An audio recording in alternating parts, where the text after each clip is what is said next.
Olá, senhoras e senhores, sejam todos muito bem-vindos a mais uma aula. Vamos resolver questões da banca FGV relacionados aqui à parte de arquivologia.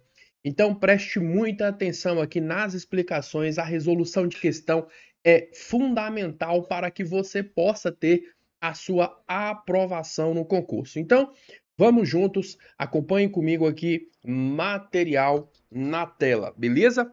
Vamos lá. Nós temos aqui então a nossa primeira questão.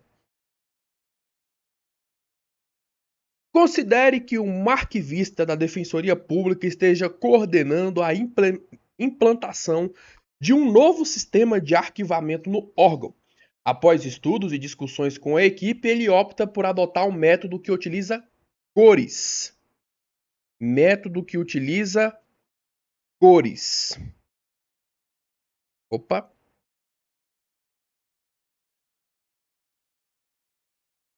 Deixa eu só pegar aqui a caneta.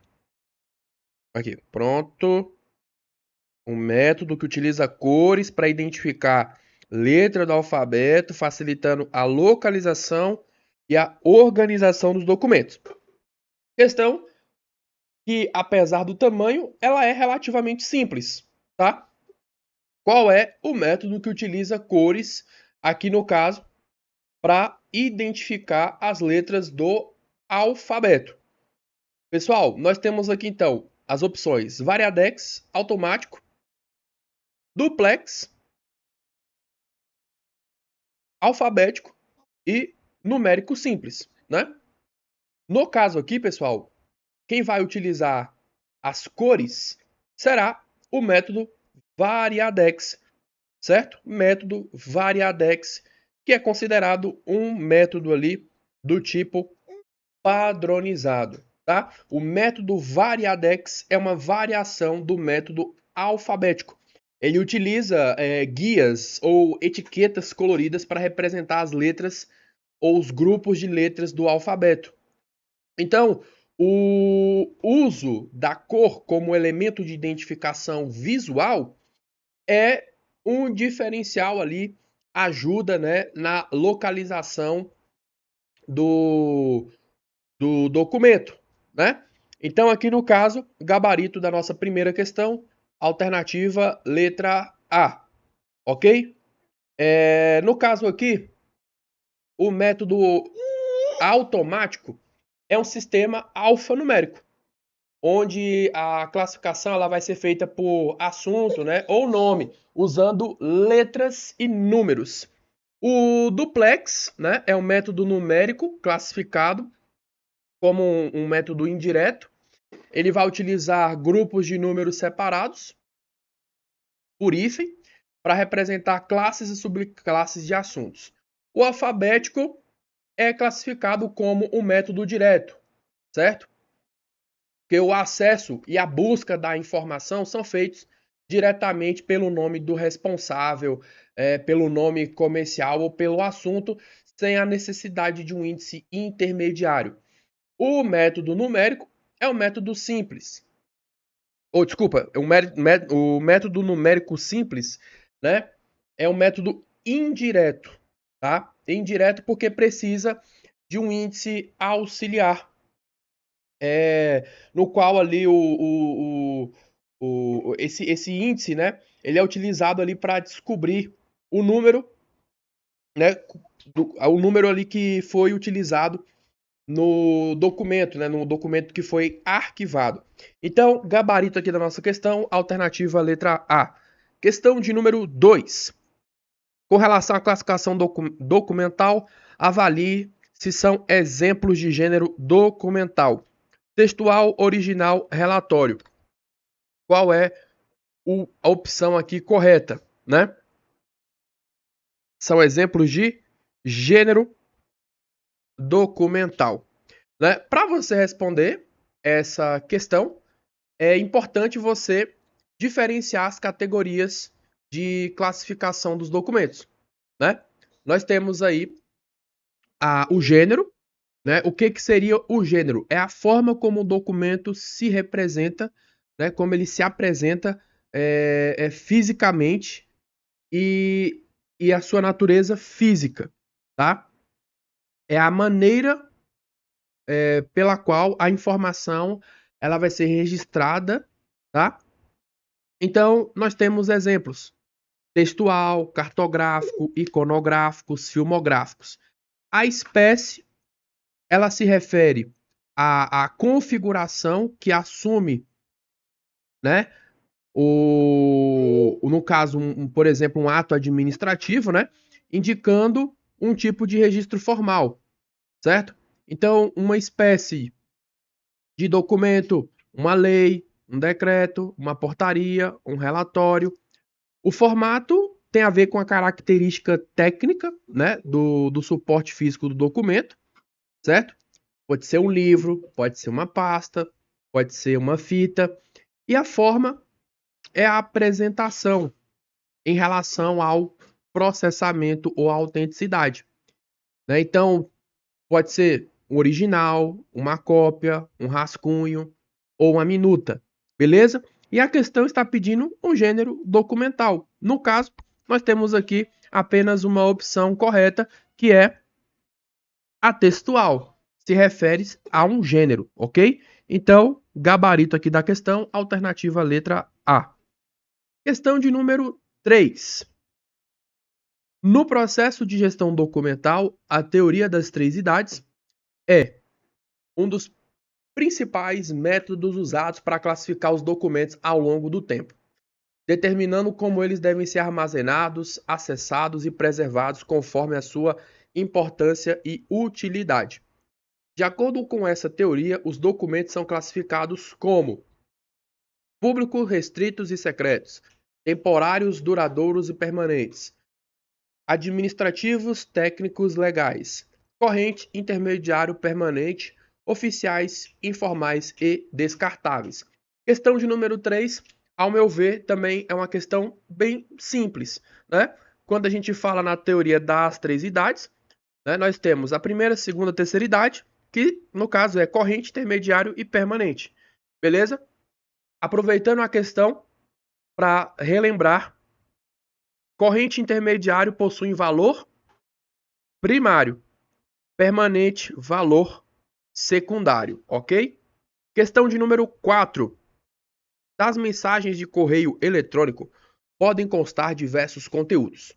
Um exemplo de conteúdo que faria com que a mensagem, né, fosse identificada como um documento arquivístico seria uma mensagem com propaganda comercial, uma mensagem, né, mensagem aqui de lista de discussão sobre assuntos externos à instituição, um material de referência usado para subsídio teórico no desenvolvimento de uma atividade, um informativo semanal com um compilado das notícias diárias de jornal de circulação nacional, uma mensagem trocada entre pessoas da equipe em trabalho conjunto referente à atividade da instituição. É o tipo de questão bem cara da banca FGV, tem que parar para dar uma raciocinada. Então vamos recapitular. O que seria então um documento arquivístico? Anota aí. Um documento arquivístico seria aquele que é produzido ou recebido, tá? Produzido ou recebido por uma instituição ou por uma pessoa no exercício das suas funções, no exercício das suas atividades, servindo como prova das atividades, das decisões que são tomadas, das transações efetuadas. Inclusive, teve até uma questão que utilizou a expressão transação para se referir a um arquivo e um aluno achou que estava errada, né? Então, cuidado. Então, transações também que são efetuadas, né? Me desculpem. Então, aqui, né, o e-mail ele só é considerado arquivístico quando ele reflete e registra as funções e as atividades da entidade. Percebeu aqui agora? Então, a alternativa A é a nossa resposta. A alternativa A tem um caráter, né? Propaganda comercial. Uma propaganda comercial, ela tem um caráter informativo externo, tá? E, ao meu ver, ela não teria um valor probatório, né? O valor informativo dela seria secundário, ok? Então, não encaixaria aqui como um documento arquivístico. Uma mensagem de uma lista de discussão sobre assuntos externos. Externos, né? Aqui no caso, essa mensagem de uma lista de discussão, no caso aqui, seria, né, algo aqui, pessoal, que não é produzido ou recebido ali como parte das funções operacionais da instituição, né? Então aqui não teria um valor arquivístico primário. Um material de referência usado para subsídio teórico no desenvolvimento de uma atividade. No caso, né, é um material que pode ser útil aqui para a atividade, né? É um material de apoio, né? Um material aqui, ou subsídio, né, como ele colocou aqui, certo? E não um registro formal da ação ou da decisão aqui da instituição. Um informativo semanal com compilado das notícias diárias de jornal de circulação nacional. No caso, não teria um valor probatório da atividade fim ou meio da instituição. Mensagem trocada entre pessoas da equipe, trabalho conjunto referentes à atividade da instituição. Então, o documento arquivístico, qual é a função principal de um documento de arquivo? Qual é a função principal do arquivo? Servir à instituição, né? Tem o valor probatório, tem o valor legal, valor jurídico, certo?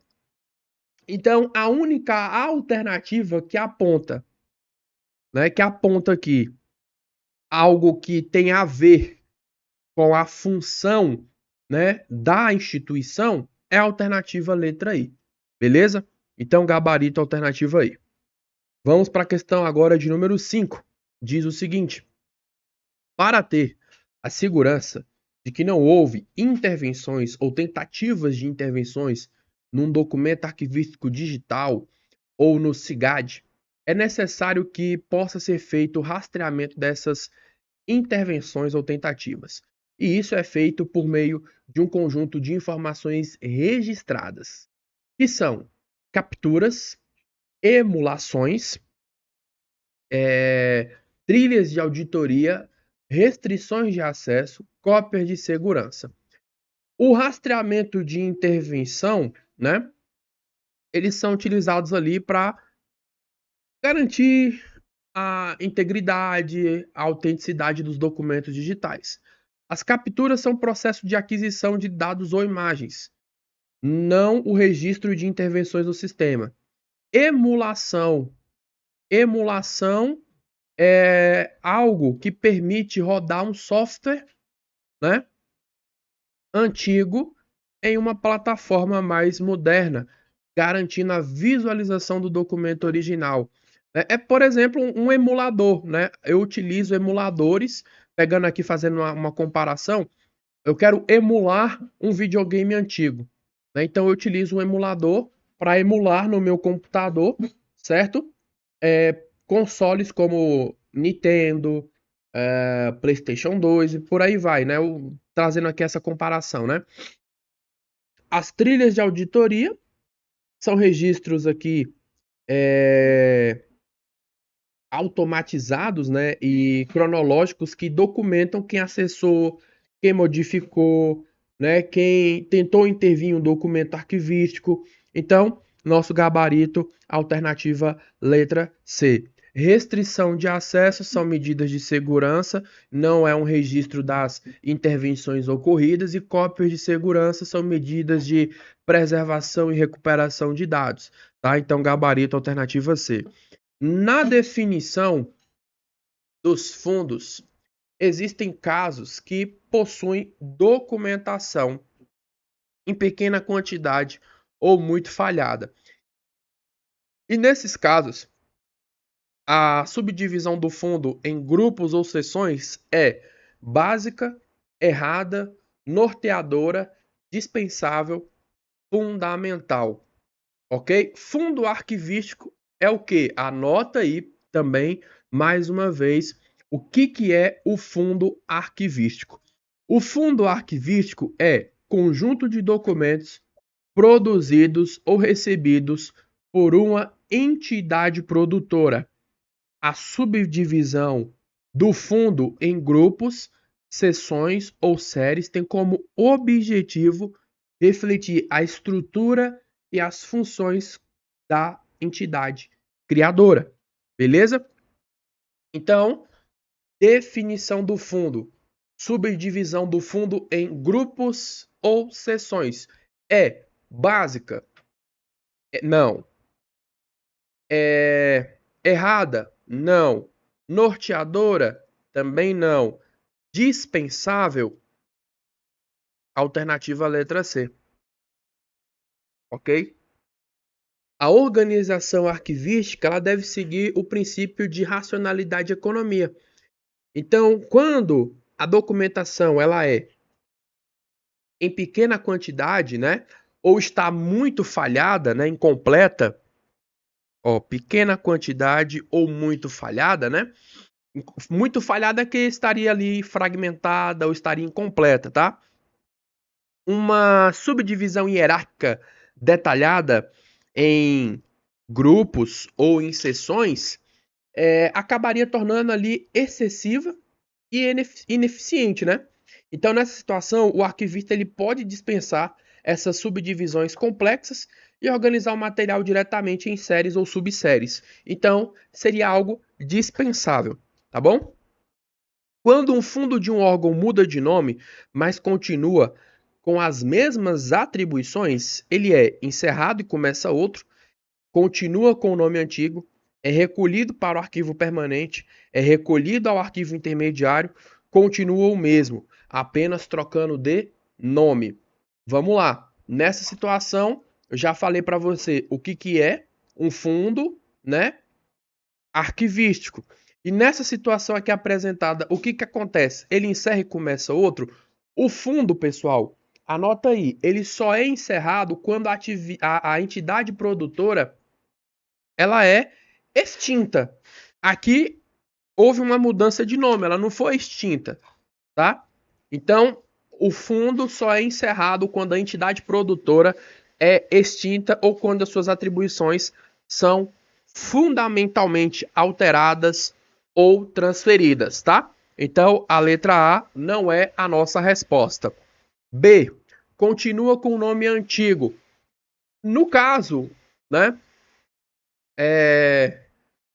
o que a gente observa é que o fundo ele tem que ser identificado pelo nome da entidade no período em que produziu os documentos.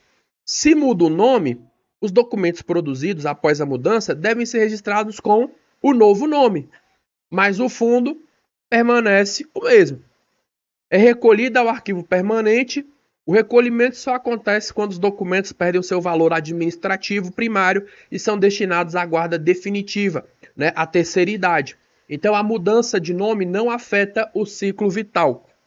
É recolhida ao arquivo intermediário, que seria a segunda idade, né? O recolhimento ele acontece quando o uso se torna menos frequente, né? Não tem nada a ver com a mudança do nome. Continua o mesmo, apenas trocando de nome. Então, gabarito alternativa letra I. Questão de número 8. Vamos lá. Para a tarefa de estabelecer os fundos de uma instituição, é preciso tomar uma decisão em relação ao que deve ser feito quando uma das atribuições de um organismo é transferido para outro. Considere dois fundos que já existiam e continuam a existir. Os documentos relativos a essa atribuição foi transferido a outro órgão, né, que foi transferido a outro órgão devem ser eliminados, ser recolhidos ao arquivo permanente, ser incorporados ao fundo correspondente no novo órgão, formar um fundo fechado e ficar no departamento de origem, formar um fundo fechado e ser transferidos ao arquivo central. Beleza? Vamos lá. O que acontece aqui? A questão ela está tratando aqui da aplicação do princípio da proveniência em situação de reestruturação administrativa. Porque aqui no caso, né, há uma transferência, certo? Há uma transferência aqui de função. A regra arquivística, ela estabelece que se uma função é transferida, os documentos criados por essa função também devem acompanhar a transferência para o novo órgão responsável pela sua execução. Então não caberia aqui a eliminação, o recolhimento para o arquivo permanente é preciso ter o valor secundário do documento, né? Tem nada a ver com a transferência de atribuições entre órgãos, ser incorporado ao fundo correspondente no novo órgão. Beleza, nossa resposta. Os documentos que se referem à função transferida devem seguir para a nova entidade que vai executar, né? Sendo incorporados ao fundo ali, então, desta instituição. E isso permite que o órgão, né, que possui a atribuição tenha toda a documentação histórica e corrente para desempenhar. Ok? Então, aqui no caso, tem relação com o princípio ali da proveniência, gabarito da nossa questão, alternativa letra C. Questão de número 9. Trecho aqui do plano de classificação criado aqui, utilizado pela USP, né? Aqui nós temos administração geral e organização da universidade. Aqui no caso, deixa eu até ver aqui rapidão. Eu copiei e colei corretamente aqui para... Deixa eu ver se eu copiei e colei corretamente. Eu vou botar do jeitinho que estava aqui. Deixa eu só fazer essa alteração na questão 9. Deixa eu ver aqui, ó. Administração. Aqui, pronto. Pronto, assim fica melhor, né? Do jeito que estava na questão. Aqui, beleza. Aqui, pronto. Show.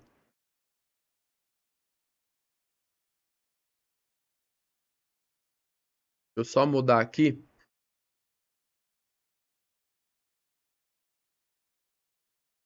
A outra questão também, porque ela envolve esse texto. Pronto. Organizado assim ficou melhor, né? Então, nós temos aqui um plano de classificação. No texto, né, a codificação utilizada é por assunto, numérica, alfabética, ideográfica, alfanumérica. Vamos lá. Nessa situação aqui, ó, uma codificação numérica utilizaria apenas números, alfabética apenas letras e alfanumérica combina, né, letras e números, certo? Então aqui nós temos letra A, né? Letra A. Aqui no caso, A1, certo?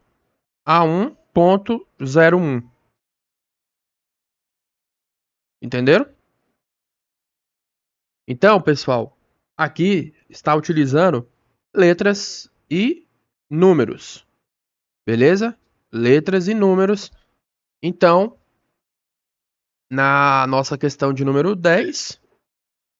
Peraí, cadê? Na questão de número 9, né, na verdade, o método aqui utilizado, alfanumérica. Tá bom? Alfanumérica. Em relação ao texto, é correto afirmar que em cada um dos níveis, primeiro nível A, aqui, né? Esse aqui é o primeiro nível, aqui é o segundo, aqui é o terceiro, né? Terceiro nível, A1.01 a 1.02. É referente respectivamente a... Olha só, aqui no caso, plano de classificação de documentos. Ele organiza os documentos de arquivo de uma instituição, né? Geralmente refletindo as funções e as atividades exercidas ali pelo órgão, né? Aqui no caso, no primeiro nível, seria o nível macro, representa as grandes funções, a administração geral e a organização da universidade. Seria aqui uma função administrativa. Estabelecimento de políticas e diretrizes para a administração geral e organização da universidade representa aqui uma atividade, né? Uma subfunção, uma atividade. O terceiro nível aqui representa subatividades ou assuntos específicos dentro das atividades, né? Então aqui no caso nós estamos diante de uma função, subfunção e atividades. Gabarito, alternativa letra A. De acordo com a teoria das três idades, os documentos passam de uma idade para a outra durante o seu ciclo vital.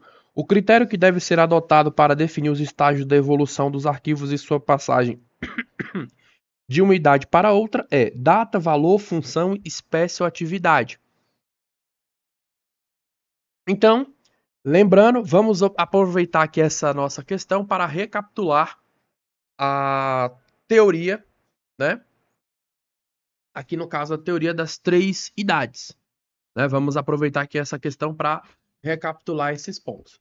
Então, a teoria das três idades, né, ou ciclo vital dos documentos, vai classificar em corrente, que é a primeira idade, intermediário, segunda idade, permanente, terceira idade. Então, nós temos o arquivo corrente. Ele tem valor primário, né? Como eu já havia mencionado em umas questões anteriores, tem valor administrativo, tem valor legal, tem valor fiscal. E é usado com muita frequência. O intermediário, que é a segunda idade, ele vai perder o seu uso frequente, mas ele ainda tem o valor primário, tá? Ele ainda tem um valor primário, ainda pode ser consultado pela organização, mas não com tanta frequência, tá bom? Algumas bancas utilizam a expressão limbo para se referir ao arquivo intermediário ou purgatório, porque ele fica ali aguardando alguma destinação, tá? E o arquivo permanente, que é a terceira idade, ele tem o valor secundário, né? Ele perde o valor primário, passa a ter o valor secundário, que seria um valor histórico, seria um valor informativo, tá? E ele é guardado, tá bom? E no caso, o critério fundamental que vai determinar em qual dessas idades o documento ele vai se encontrar e, consequentemente, o momento de sua transferência, né? Ou do seu recolhimento ou eliminação, é o que eu estou falando aqui para você. É o valor, tá? É o valor. Então, o valor primário ou o valor secundário, tá? Então, no caso aqui, um documento ele pode perder, por exemplo, o seu valor primário e ele não tem um valor secundário, certo? Aí acaba passando por um processo de eliminação, tá? Então, o gabarito da nossa questão, alternativa B de bola. Questão de número 12. Olha só. Considere a dissolução da Assembleia Constituinte de 1823 como um exemplo de um ato político-administrativo do século XIX. Em torno do acontecimento pode ser gerado uma variedade de materiais que, em conjunto, contribuem para a composição da memória e do patrimônio cultural. São alguns exemplos.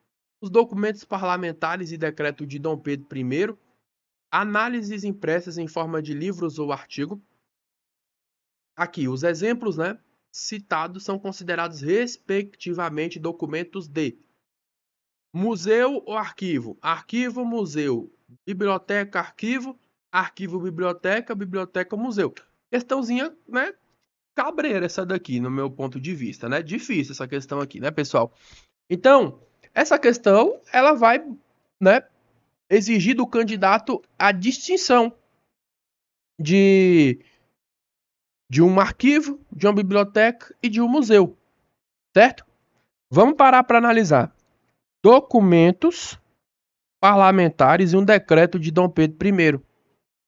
São documentos, né, que foram ali, né, produzidos, né, o documento parlamentar foi produzido e documento recebido, né, o decreto de Dom Pedro I. Então, temos aqui documentos produzidos ou recebidos por uma entidade que se deu no curso das suas atividades administrativas, né, nas suas atividades políticas, certo? Então, a função primária aqui era servir como prova e testemunho de uma ação, de uma decisão, né? Então, é uma característica de um arquivo, tá? É uma característica de um arquivo, beleza? Então, a gente já chegou aqui a uma ideia no primeiro item. Arquivo não é biblioteca, não é museu. Estamos pela B e pela D, tá? Análises impressas em formas de livros ou artigos. No caso, análises impressas seriam materiais publicados, né? Resultado de um processo editorial que contém informações e estudos ali sobre o acontecimento, né? Sobre a dissolução de 1823. Então, a função primária é ser fonte de conhecimento e de leitura. Esse material produzido ali, né, para circulação e acesso público é característico da biblioteca, beleza? Então, gabarito, arquivo, biblioteca. Ok, pessoal? O museu, né, documentos políticos, aqui é um documento político, um documento administrativo, então não seria, né, não caberia aqui ser um museu, nem uma biblioteca. Então, por isso a gente acabaria fazendo essa eliminação aqui dos itens, certo? E aí restando a análise aqui do segundo item, ok? Então, alternativa, arquivo e biblioteca. Essa daqui eu achei difícil, mas bora lá. Documentos públicos com a mesma problemática jurídica têm a mesma estrutura. Os documentos estatuto, atestado e despacho são classificados quanto à problemática jurídica como um dispositivo normativo, testemunhal, comprobatório, informativo opinativo, dispositivo de ajuste, testemunhal de assentamento, informativo enunciativo, testemunhal de assentamento, dispositivo normativo, informativo enunciativo, testemunhal, comprovativo, informativo opinativo, dispositivo de correspondência, informativo enunciativo, testemunhal de assentamento, dispositivo de correspondência. Então, documentos, né? Estatuto, testado e despacho. Seria o que, então, respectivamente, né? No caso aqui, né? Cadê aqui, ó? Um estatuto. Estatuto é o quê? O estatuto é onde você vê ali o conjunto de regras que vão reger uma organização. Então, estabelece normas. Não seria isso? Então, não seria dispositivo de ajuste, não seria um testemunhal, certo? E, no caso aqui também, não seria, né, um informativo enunciativo. Então, com apenas uma única informação, chegamos a uma resposta. Um estatuto, certo? Um estatuto de uma organização, ali você encontra regras, né, direitos, deveres, estruturas, etc. Quem manda em quem, quais competências.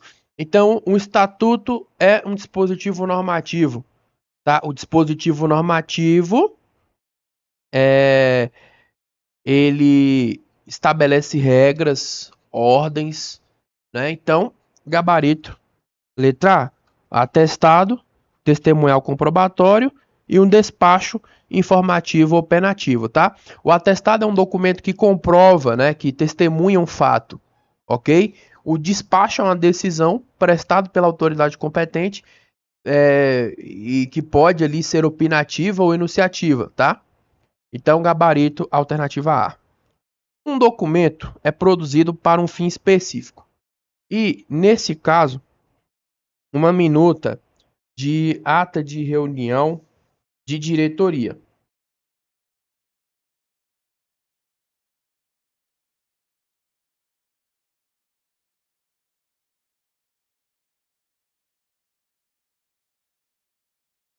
Um documento, então, é produzido para fim específico, nesse caso, uma minuta de ata de reunião de diretoria, né? Os elementos minuta, textual, ata e ata de reunião são classificados, né? São classificações baseadas respectivamente. Forma, gênero, espécie ou tipo. Seria então aqui essa a nossa resposta? A forma é o estágio de preparação, né? Exemplo, uma minuta, um original, uma cópia, um rascunho. Então, seria aqui, né? O primeiro seria a forma. Então, já achamos a resposta. Gabarito alternativa A. E a nossa última questão, certo? Para a gente fechar aqui esse nosso bloco. Um conjunto documental foi recebido do Departamento de Planejamento, recolhido ao arquivo permanente da instituição, respeitando os princípios da proveniência e da ordem original. Os procedimentos a serem seguidos no arquivo permanente devem ser, né? Avaliar os documentos antes de organizá-los, criar uma organização original diferente da do departamento de origem, manter esse conjunto de documentos com uma ordem separada, dados de outros departamentos, né? Separar os documentos do departamento em questão pelos assuntos e inserir nos mesmos assuntos outros departamentos que já foram recolhidos. E a alternativa E, separar os documentos do departamento em questão pelos anos e juntar com os dos mesmos anos dos outros departamentos que já foram recolhidos, né? A gente já fica confuso aqui na leitura do enunciado, mas vamos analisar aqui a questão com calma, tá? Então, a questão, ela está aqui se baseando em dois princípios da arquivologia. O princípio da proveniência, né? Os documentos da instituição aqui do órgão devem ser mantidos juntos, em um fundo distinto, sem serem misturados aos de outros órgãos, independentemente do seu tema, certo? E o outro princípio seria o princípio da ordem original. A ordem dada ao arquivo pelo órgão produtor deve ser mantida porque reflete as atividades da organização da época, tá? Então, o arquivo permanente ele deve respeitar a separação por fundo e a ordenação interna daquele fundo. Então, quando ele respeita a separação por fundo, está respeitando o princípio da proveniência. Quando ele está respeitando a ordenação interna, está respeitando o princípio da ordem original. A alternativa A está errada. A avaliação ela é feita antes do recolhimento, tá? Então, está errado. A B, errada, né? Porque viola o princípio da ordem original. A alternativa C, manter esse conjunto de arquivos com ordenação separada, né? Dados de outros departamentos. No caso, está correta, né? Manter o conjunto separado de outros departamentos respeita o princípio da proveniência, mantendo a integridade do fundo e também, né, a ordenação interna deve ser a original, o que implica em uma ordenação separada e fiel à origem. Então, gabarito da nossa questão, alternativa letra C. Beleza? Então, olha só o tanto de informações que nós extraímos aqui dessas 15 questões relacionadas à banca FGV, tá? Então, a gente vai parar por aqui dentro desse nosso bloco e eu espero que essas questões ajudem você a alcançar o seu objetivo, que é a sua aprovação, tá bom? Então, desejo a todos excelente estudo, um forte abraço, fiquem com Deus e a gente se encontra, se Deus quiser, em uma próxima aula aí para trabalharmos mais assuntos como esse, tá? Então, forte abraço, bons estudos e até uma próxima. Tchau, tchau.